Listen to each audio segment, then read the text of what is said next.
Hey guys, starting a new laser install today, Monday, out in Tucson, Arizona. I thought I'd give you a different, sort of video approach here and probably upload 3-4 videos as we're going. And so this is Darcy's house, the owner.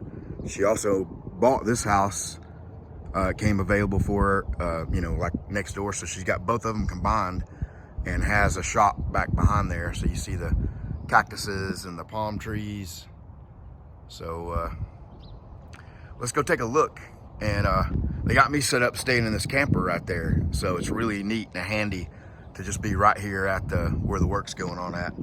So let's take a look at the what we got going on. So here we are in the back. She's got a 30 by 30 kit metal building here that we got the laser in.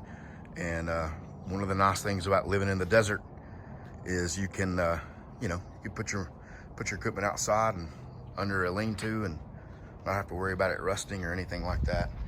So you can see the remnants of the packaging here that the laser came in. And then here's an actual look at the laser.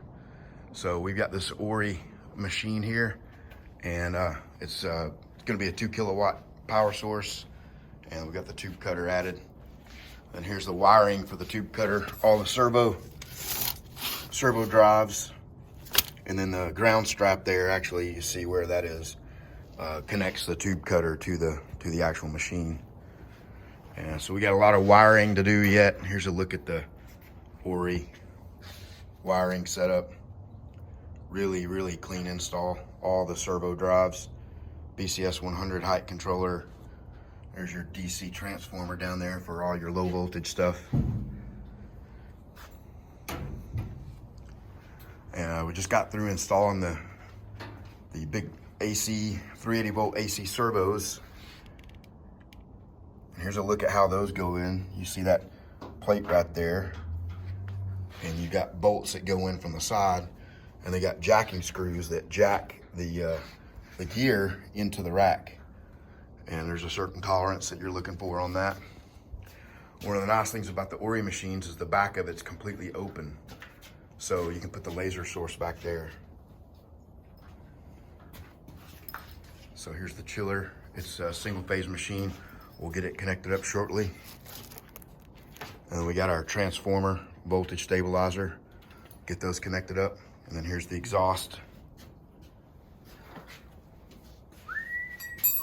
That'll connect actually to the back of the machine right there and gets controlled inside the machine. So you see our 10-foot rotary tube cutter. So a lot of guys, complain that, well, gosh, I don't have the space, or I don't have a commercial shop or whatever. I mean, this is the way to get it done right here.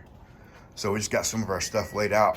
One of the things that you have to do when you get a machine with a tube cutter, it ships with the gantry mounted this way, because it's too long, obviously, to fit in container mounted. The ones without a tube cutter already have the gantry mounted. So, but they send you this, Ori does, send you this precision granite reference square block.